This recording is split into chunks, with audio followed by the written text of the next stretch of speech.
Welcome to the Adapt Podcast, a podcast for executive leaders looking to be successful in the digital age. Get practical tips from successful leaders and listen as digital movers and shakers talk about how they transformed companies into the digital era. Here is your host, Luis Gonzalez. Welcome to the episode number 2 of the Adapt podcast. Today we have Jorge Fonseca, the Chief Marketing Officer and partner of BF Group, a great friend of mine, and I think I could not have chosen a better person to give the continuity of this show. So, Jorge, please welcome or I just want to welcome to the show, and please tell us a little bit about yourself so that our audience knows about the guru that I have here with me today. Thank you. Not a guru, man. Not a guru. Please don't call me a guru. But, thank you very much for inviting me, Luis. I think we've been talking about this podcast for a long time, and I'm very happy to see you finally do it. I think it's going to bring a lot of value to all the people that follow you and your audience. It's going to be awesome. So, thank you so much, man.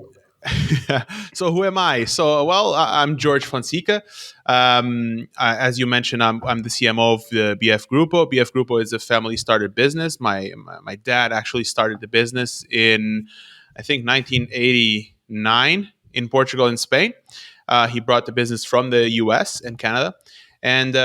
So today I manage all the marketing for the different companies that we have. And also I manage a few of the business units, especially on the e-commerce side and the product development side of some of the brands that we have, into bringing them into the new, digital age that we're going to be talking about today. Oh, awesome. So I think you just touched the point that I wanted to ask and start this podcast. So everyone is talking about digital age, everyone's talking about digital era, everyone has their own definitions. But one of the things that I love to ask here to my guests is, what is digital age for you? So this is always a very interesting topic, and I really want to start the show today here asking this question to you. Right. For me, it's a big buzzword. Right, a lot of people talk about it because it's also a ways for them to make money. But I think it's it's a buzzword in the sense that in the industrial age, people are talking about the industrial age. Right, it's just something that the market is going through, and it's a new way, I guess, of doing business, but based on the traditional values of people. Right, we're doing business with humans, human to human. It's just a way to get a lot more leverage. So before, if I wanted to reach 1,000 people, I would be needing to spend a lot of hours trying to reach 1,000 people, right? One-to-one meetings, traveling, and all that stuff. I guess today, especially now with the Corona situation, more than ever, the digital age is a way to bring leverage. And now I can run Facebook ads and reach 1,000 people spending like $5 or $10. I'm reaching all these people, right? So if you have a good product, that's awesome, right? Because you're reaching a lot more people, you're growing a lot more faster. But if you have a bad product, you're just leveraging a bad product, right? So it's a way to get leverage. And you will be dying pretty faster. Exactly. If you have a bad product, scaling crap, nowadays it will be much harder to hide the quality of your product. So, yeah, thank you so much. So one of the things that I really love, because I know that your company went through some interesting times during Corona, I would like to start asking you. So from your point of view, what are the biggest challenges that digital age will pose in traditional business? And I will talk a little bit later about the changes that you went through in your business, but I really would love to start with this one. So what are the changes digital era will pose to traditional business? Well, I think things happen a lot faster, right? Mm-hmm. Things happen in a blink of an eye, right? So everything would take a lot more time to see changes. Now it's faster and easier than ever to see this change. Right. So for traditional businesses, I think the key for them, or for us, I guess we also run a traditional business in a way, is how fast can we adapt to changing of the marketplace, right? So now it's Corona, but it could be anything, another thing, like a competitor bringing a new way to do something and it's affecting my business, right? So how fast can I change? And I Yes. think with the digital age, it's just things are happening a lot more faster. And for traditional businesses, we need to find ways that, number one, stop thinking like we used to think, right? So start with a blank piece of paper, and see how can I adapt what I was doing before into doing something different, better, and faster Yeah. that brings a lot more value to the consumer, right? So that's my take on it. How fast can we change? Picking up into your observation, I would like to ask you, because we have been discussing for some months some good ideas. I would like to ask you, because some of our audience here are leaders of traditional business. How can they use the digital age to test and validate and receive more feedback from the market using taking advantage of the digital age? Right. So I believe that the beauty of being connected, I guess, with a big portion of the globe, is that you can also connect one on one, very fast and very cheaply, right? And Mm-hmm. what I mean by this is that you can connect with your customers one on one or leveraged, okay, but you can get feedback directly from the source. Yeah. So let's say before you were selling some product and you were selling it through the traditional distribution channels, right? You don't have the direct contact with the customer, Yes. right? You would go through third parties. Being on the internet and with digital age, not only the internet, but the digital age, you can connect directly with your customer. You can ask him, look, is this okay? Or you can ask him, look, what are the challenges that you're facing today?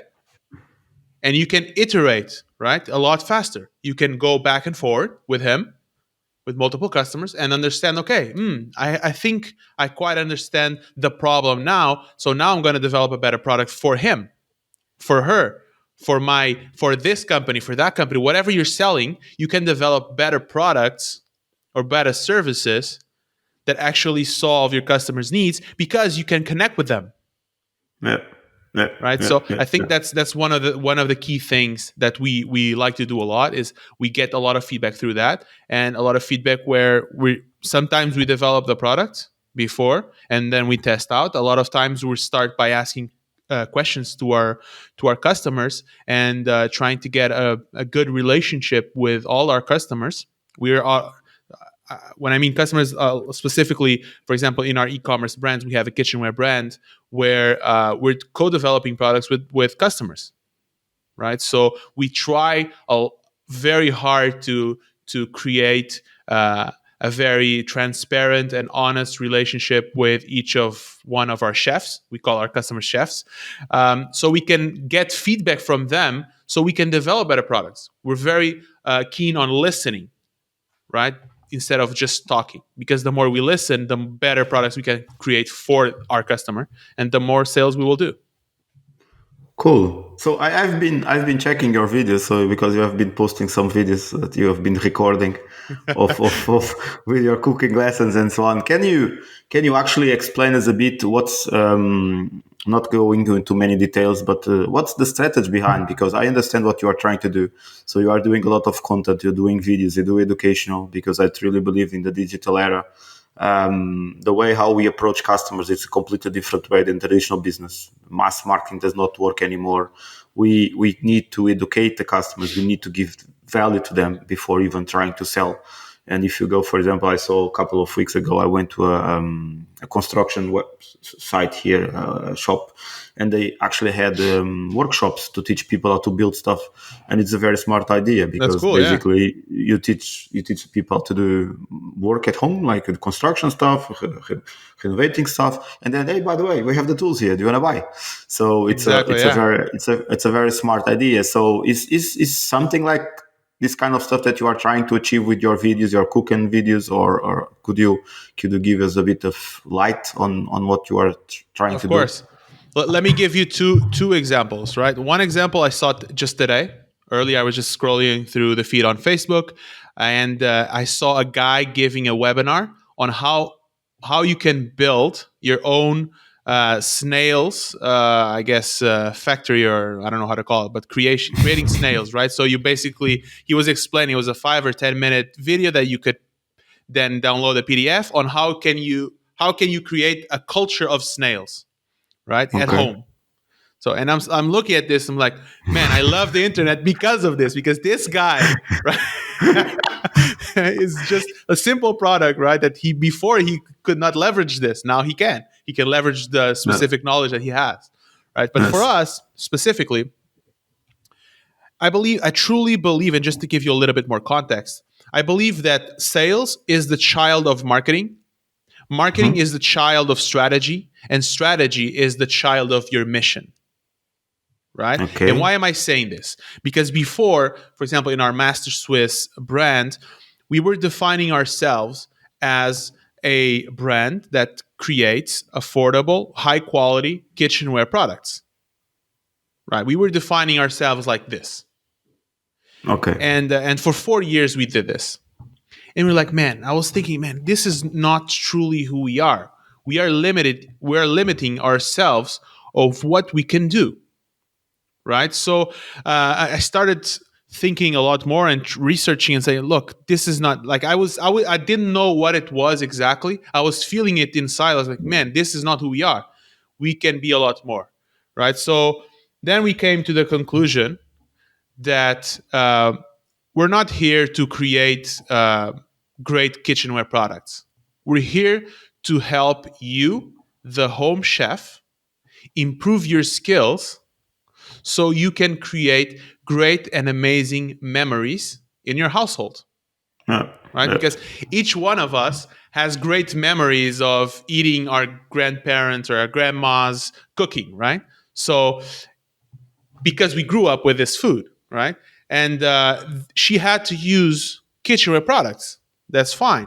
But if we change the way we think about for ourselves, we can change the products and services that we're bringing to the marketplace, right? So instead of just selling cooking pots or knives, knife sets, or whatever that products we're selling, we can sell those products and keep developing those products. But we can also start creating workshops. We can also start creating courses. We can also start creating digital content that will help the consumer, our home chef, improve his skills, cook better, and create a better experience at their own home.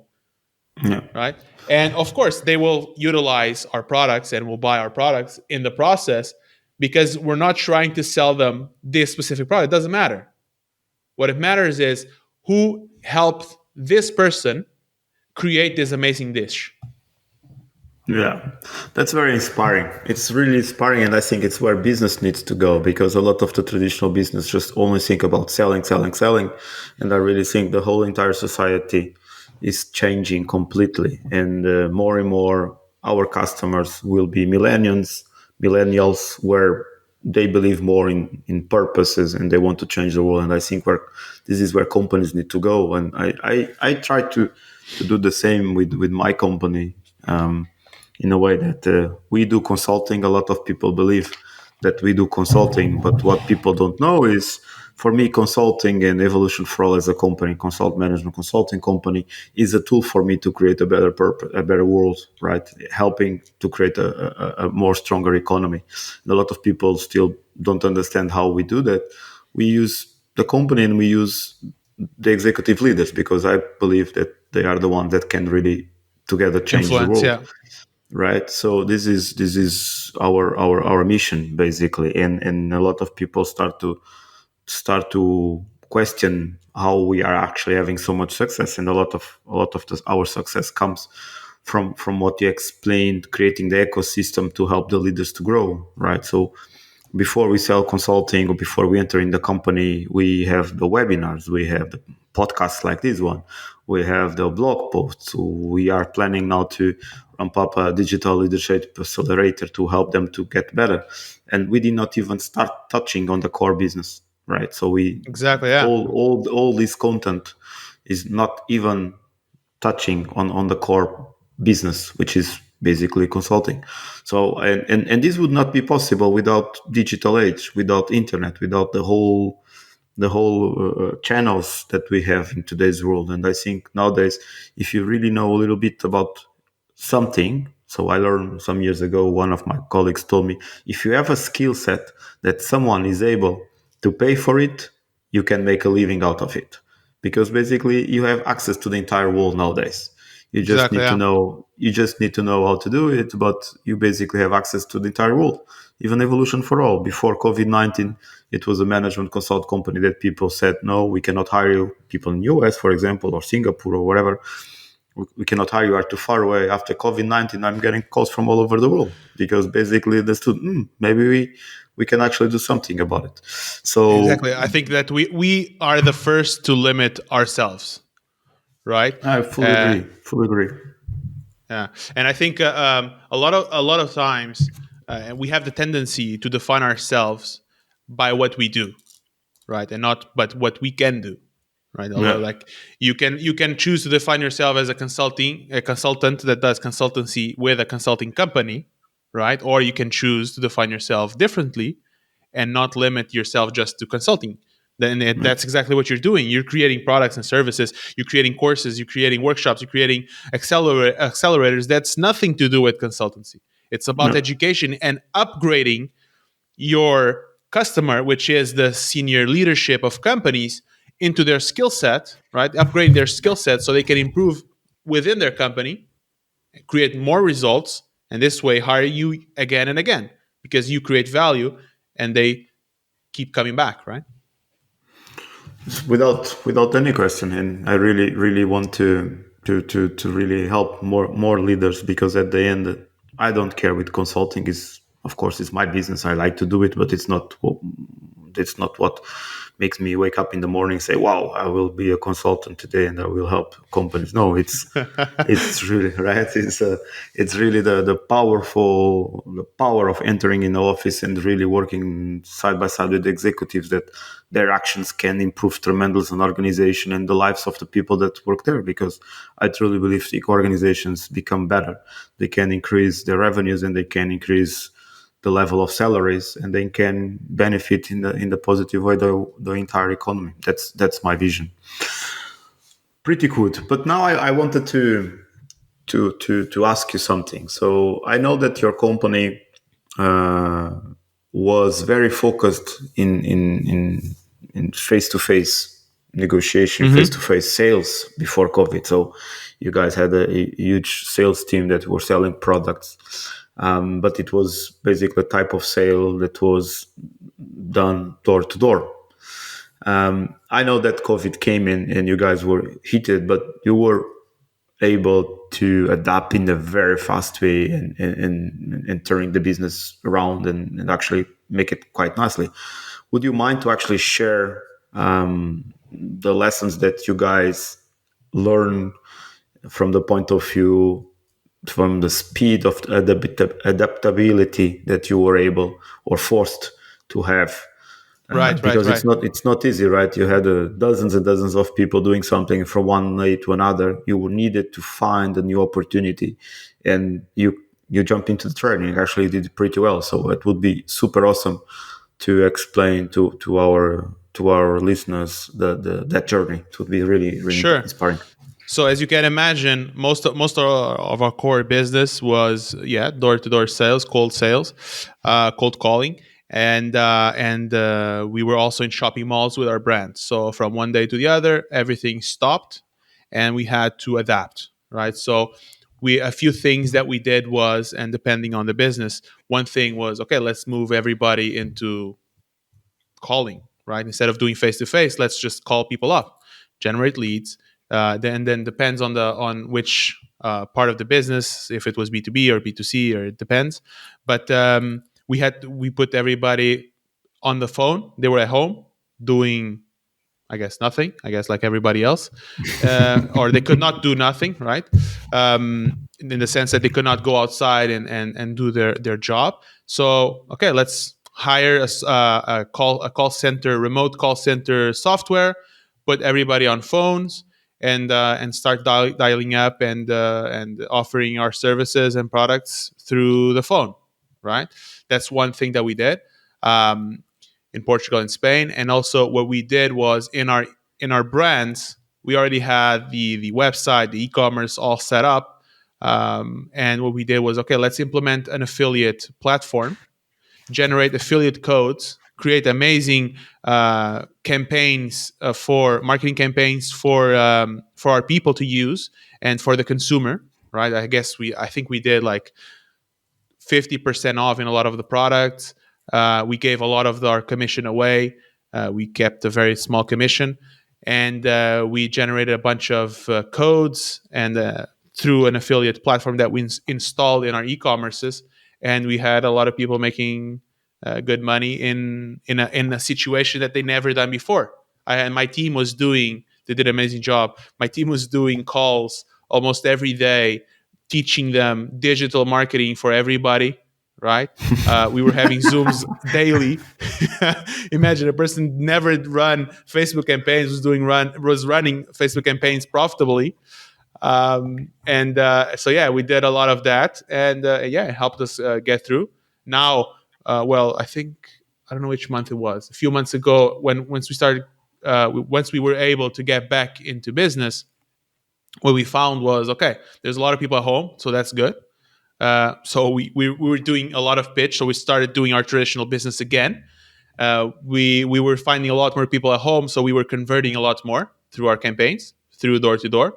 But also, we were finding a lot of people that lost their jobs. So recruitment went through the roof. So I guess we picked up faster because we were able to, I guess, rehire a lot of people that lost their jobs, and they were willing to give our system a go, and recuperate faster.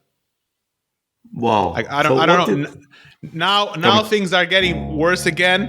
I guess with COVID, winter is coming, I guess, and we will have to adapt again. But now it's easier because we kind of know what we need to do.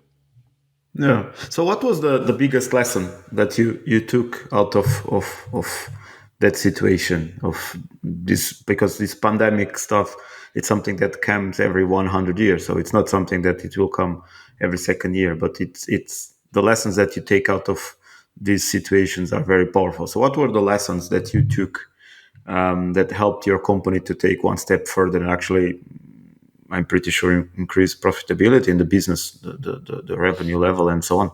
So what were the biggest lessons that you took? I think some of these lessons, my dad and our senior team, they've already learned in a way, because we're in business in Portugal and Spain for more than 30 years. So we've ridden different, I'm I think 10 or 11 years. So we've ridden different kind of situations, different the economic crisis, 2008, 2010. We've ridden different problems, different challenges in the marketplace that I guess prepared us. So one thing that we have is, because we have such a variety of different businesses, we kind of not every business is hit the same, right? So if one business is down, another business is usually up, and we kind of leverage that into, okay, now we're taking resources from this business that's going well to keep funding this other business, right? So we kind of balance things. So once one thing is going bad, maybe the other one is going good, and we can kind of leverage and balance things. So I guess if you don't have your eggs all in one basket. That usually helps. That's one thing. The other thing is having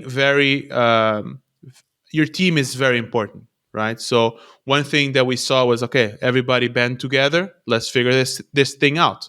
Like, nobody was panicking. Let's figure this out. Okay, if we can't go right, we go left, right? So how can we change? And having people in your team that is very open-minded, and we have people with us for more than 20 years, right, in our company. There's very loyal people. They're not jumping ship. They're here. We've ridden different waves, different trouble, different storms in the past. So let's just figure this out. And but one thing that we're very good at is trying and testing things. So that helped us a lot. That is so important. The capacity of testing and learning very fast. It's really, really important. And so many companies don't really understand. They still are trapped on the old ways to plan for 12 years, 12 months, 12 years, whatever. So very, very long-term plans and trying to think about everything. As most of you know, I came from Germany. It was one of my biggest struggles there. It's the society is trying to change, but still the obsession by planning, it's too big. It's really crazy. You are in Germany right now, so you know. But it's this capability of testing ideas and getting feedback. Yesterday, for example, I had a very interesting conversation with the university here. We were discussing possibilities to test a couple of courses that I would like to lecture there for the executives, and it's very interesting how these ideas are even coming to the school, which usually schools are a little bit behind the industry, and they were telling me, Louis, you have really good ideas there. Let's do the following. Let's write 2-3 courses A4 description. Let's put it in our website and let's see the people that are interested. Wow, that's amazing. Yeah. And let's test it. So it doesn't matter. Doesn't make sense for us to create an entire course, right? So let's put an A4. You write 2 or 3 courses description, A4 description. You put it the content on our website, and we test. If people started to ask questions, it means there is an interest, and then we can start to go deep into this topic and really produce something very interesting for our executives. So I was, wow, that's interesting. And it's actually, by the way, you know me, so this is a bit what I do already with my business, right? Yeah, so I know. With your brochures, my brochures and my webinars. I love them. A lot of people really still criticize me a lot about the brochures because we are in the digital age, but the digital age is still important to have some pieces from the previous age. So yes, with my brochures, I don't do workshops without a brochure because I want to validate there is an interest. When people started to download the brochures and start to say, hey, Luis, this is interesting, can you give me a one-on-one call to explain me better? That's the sign that I have from the market that people really want to have something. And just to finish my thought here, this is something that a lot of organizations still don't understand. For example, nowadays everyone talks about MVP, minimal viable product, and they want to develop huge amount of features and call that MVP. But in reality, a very basic version of the MVP could be a drawing on the napkin, just collecting ideas, a PowerPoint, something like that. Right? You don't need to spend months and months and months of research to test your ideas. Nowadays, with the digital age, man, it's impossible. It's crazy, right? With Facebook ads, you can validate ideas in 2-3 days. Exactly. You just put a landing page, driving ads there, and you basically you can validate. And see. Yeah, right. So the digital age is providing us so many tools. But I would like to finish this podcast with 2 questions. So, from your point of view, first one, from your point of view, there are leaders here in this podcast listening. From your point of view, what are the 3 main things they need to think when they want to change their business to the digital era? So what are the pillars that you believe that are important for them to start and think about it? 3 to 5. Okay. I think one thing is being open-minded, right? One thing is being open-minded. And what I mean by open-minded is like we discussed before. A lot of times we are stuck as leader. We are stuck because we've been doing something for so long that it has been working, and then stops working. But now we can't figure out why. Right? It's like, I'm laughing, because I think this is one of my biggest challenges. Is leaders usually on the 50s, 40, 50s. They are in very, very important positions, and they are there because they are extremely smart and they did very well in the past. But the problem is most of the stuff that they did in the past most probably will not drive them anywhere.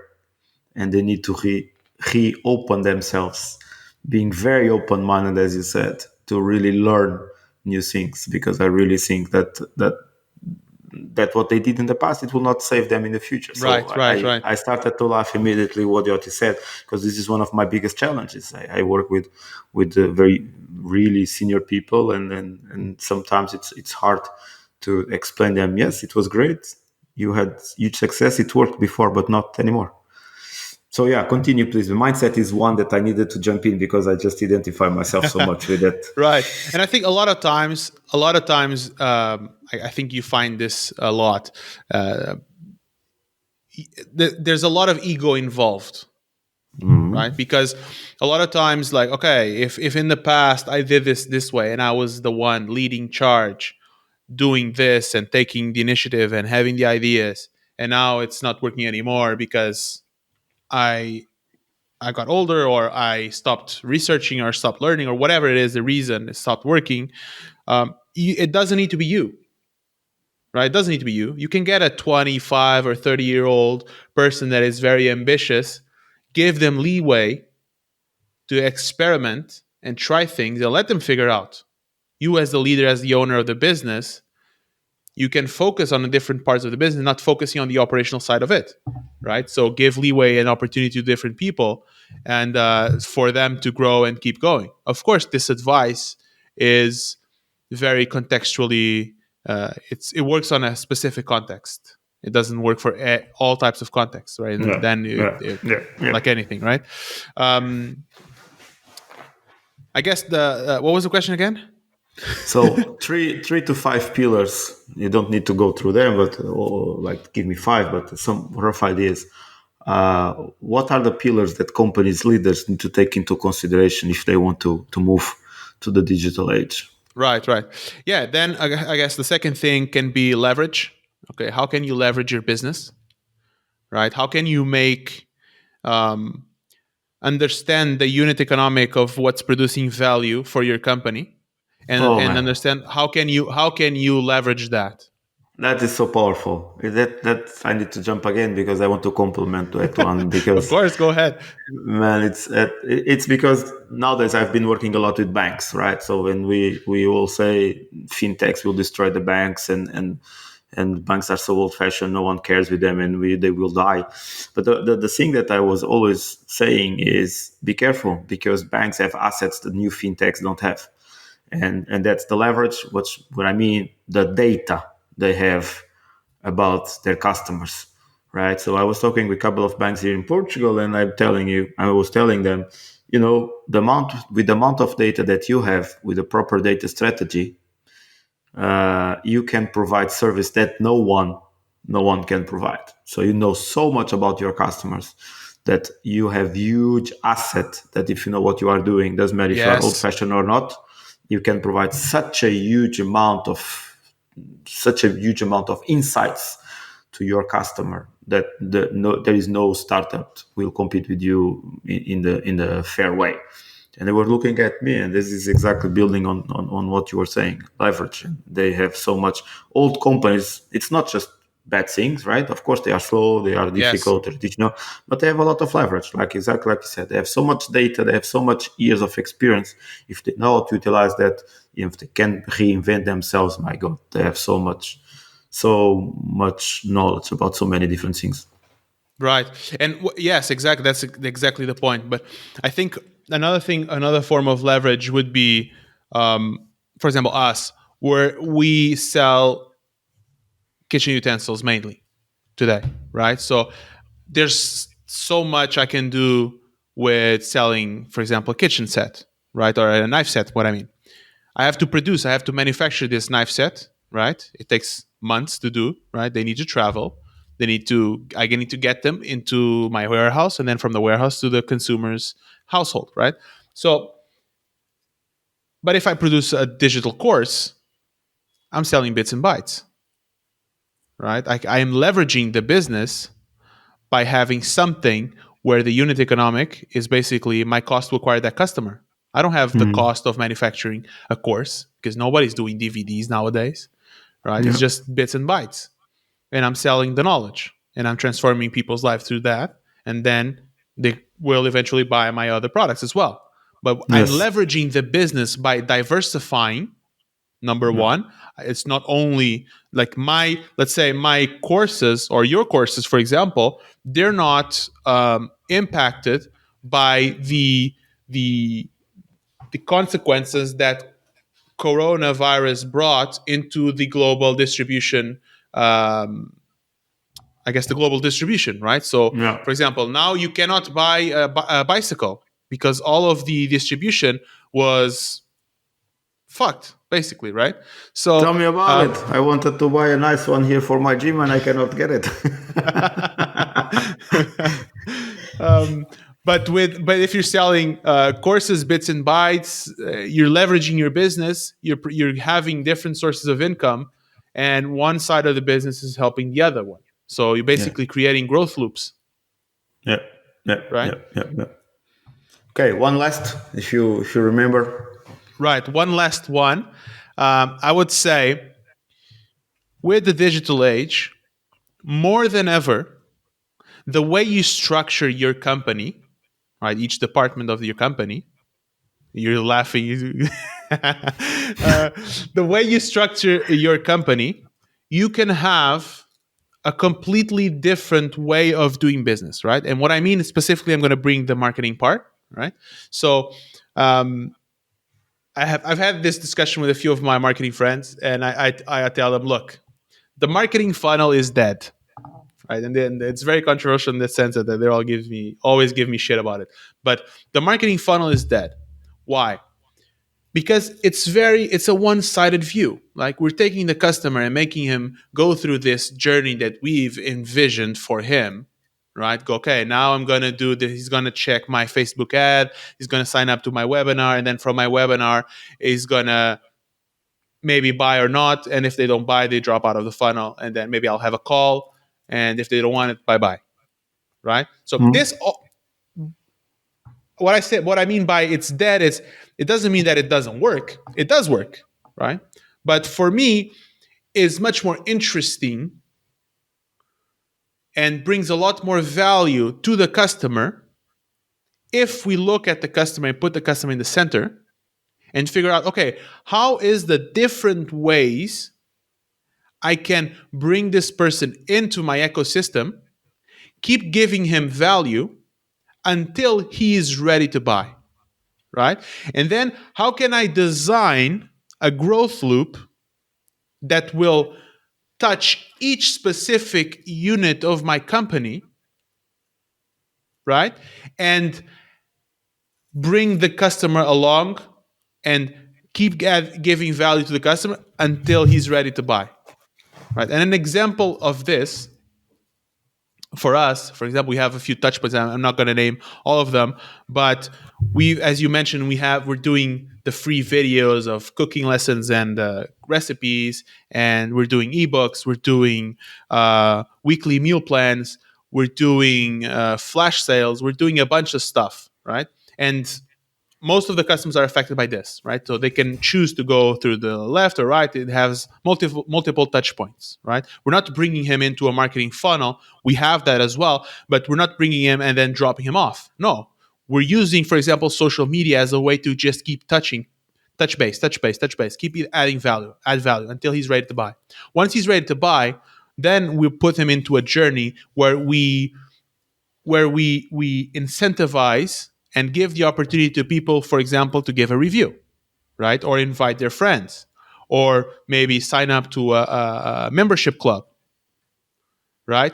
And then if they give a review, okay, how can we leverage this review and do more Facebook ads to reach more people? So now one thing is funding the other department, right? Okay, how can I design a great logistical experience for my customer? So, for example, if a customer buys from us, they receive an email from each step of the way. We know exactly where his order is programmatically, automatically. So the same experience that you have when you're buying from Amazon, you have from us, right? So we know exactly, okay, you're notified once the order is shipped to the warehouse. You're notified once the order leaves the warehouse, right? So, and then now we're designing, okay, how can we design this package to be, to give a better experience for the customer? How can we design the communication that the customer receives after he buys? So maybe if he buys, let's say, grill plate, he start receiving emails from us about how to utilize that grill plate the best way possible, or 5 or different recipes that he can do on that grill plate even before he got the package. So now we're leveraging, like we're building this expectancy, or I guess into the customer, where we're bringing a lot more value. And then once he receives it, okay, now he's like, oh, now I can do all these stuff. He knows how to use the product, more or less, right? And then after he receives it, okay, did you like it? Yes or no? If he likes it, if he loves it, okay, how can you do a review? How can you do a referral program? How can we bring this person along to be our ambassador? And we're connecting all these different dots and connecting all these different areas of the business, all these different, I guess, departments, because we're focused in one single thing, which is, how can I create an amazing experience for my customer? Yeah. And you, when you are doing that, you are doing something that I always talk with my customers, which is designing a company. And this is one of the topics that I talk a lot, and I preach a lot in my consulting engagements. I truly believe that departments setting a company, and now this is a very polemic one, but I really believe setting a department is an old way of doing product and designing a company in the digital era, structuring your company around departments. I truly believe that structuring your company around customer journeys, customer experience, that's the way we should go. Exactly. And this is something that I'm helping my customers with, to really start to kill your departments, because your departments don't bring any value to it. So the way how I actually tell my customers is start to thinking about from imagine your budget, organizational budget, as a pie chart, and each piece of the pie is a user experience, a product, a startup, and then you basically have all the skill sets inside of those small pieces and kill the entire department. You don't need that. And then Exactly. basically what you do then is sponsoring products journeys as a whole, right? And I'm working nowadays with a good friend of mine, Fonseca, which basically what we want is to reinvent completely the budgeting process, so that we can budgeting per quarter, and per quarter we have the objectives, the strategic objectives connected to the company, and we can really adapt really fast and create a fantastic journey for our customers, or for the customers of our customers, right? Exactly. But I truly believe in what you said, and I see the point of what you're saying about the funnels. Because when I first saw what you were saying, I said, this guy is crazy. But I understand. So I understand from the point of view when you say one single journey, and if they don't fulfill that journey, then it's dead. But the way how I build it is the same as you do. So I have 5 pillars. I have funnels for each different pillars. And if one guy comes from one pillar, does not mean that he's not on the webinar for another pillar. And so it's what matters is, I think it's even more powerful, not just only define customer journeys, but allowing customers to design their own journey in real time. So what I mean is, imagine that a guy subscribe a webinar about agility on my company, but suddenly see something about organizational design, and then it jumps to another one, and then something, So I think it's very powerful, because at the end, for me, the most important thing is give value to the person, because if you give the value to the person, at some point they will buy from you. Of course, not all, but Exactly. Yeah. some of them will buy. And this touched a lot about what we discussed in the beginning about approaching, because from my point of view, this is the way how companies really need to rethink their whole entire marketing strategy, their whole entire sales strategy.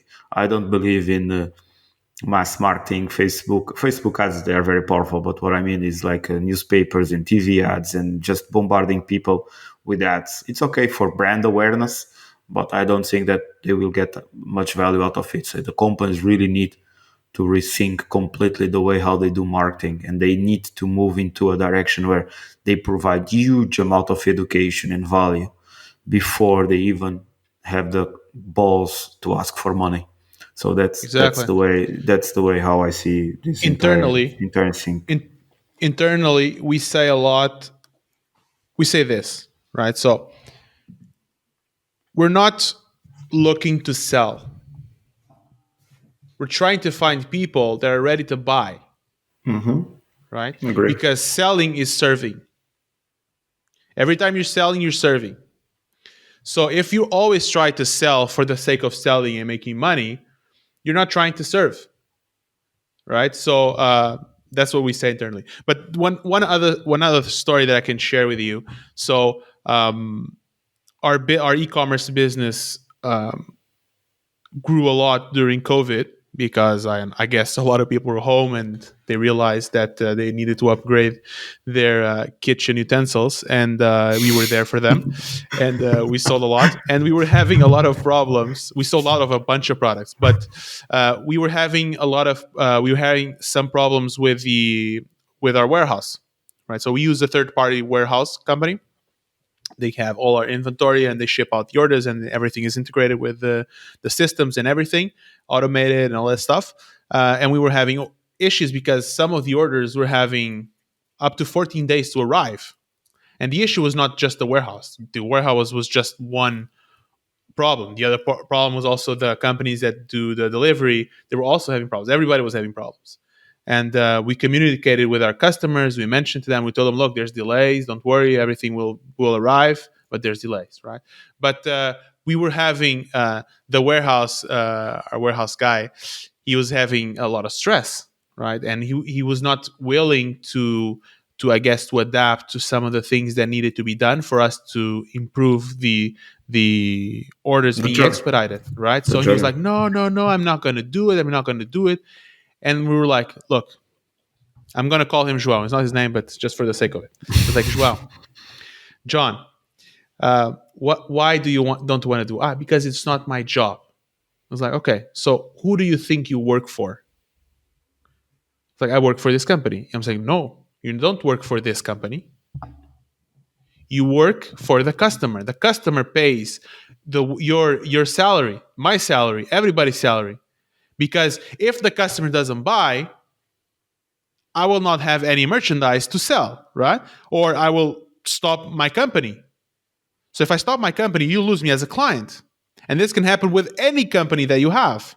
So at the end of the day, what you do here affects directly the consumer. So if it affects directly the consumer, you need to do a good job. And that ended the discussion right there, because he realized that, look, it's not about me, it's about the customer. We're all working for him. And then from that on, we never had any issues because that kills the conversation. Right. And I think a lot of times in when you're having internal meetings and a lot of stuff, a lot of egos get involved or can be involved. We have seen in a bunch of companies where egos get involved and they're not focused on the customer. They're not focused on making decisions that will improve the lives of their customer. And if you focus on that and you're customer-centric, it doesn't mean that the customer is always right.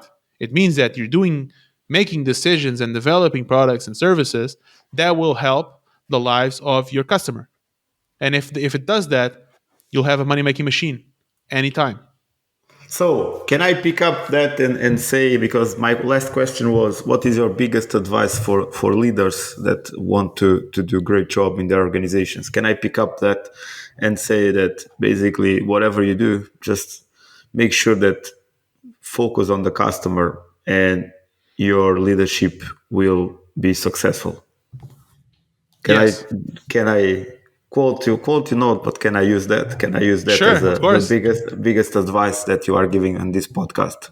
Go crazy. Awesome. Okay, so George, if this was the last one, thank you so much. We came to the end, man. I think it was a pleasure to have. I think no, I'm sure it was a pleasure to have you here. Very, very interesting discussions. We are always I always love to talk with you because we are very aligned in many things. Likewise, yes. But yeah, thank you so much, and I hope our audience did like this episode and enjoy, guys. Thank you so much, and have a good one. Thank you, Lish. Bye-bye. Thanks for listening to the Adapt podcast. Head on over to www.adaptmethodology.com/scorecard to benchmark your ability as a leader to adapt your entire organization to the digital era. You will be able to identify plenty of opportunities for leveraged growth.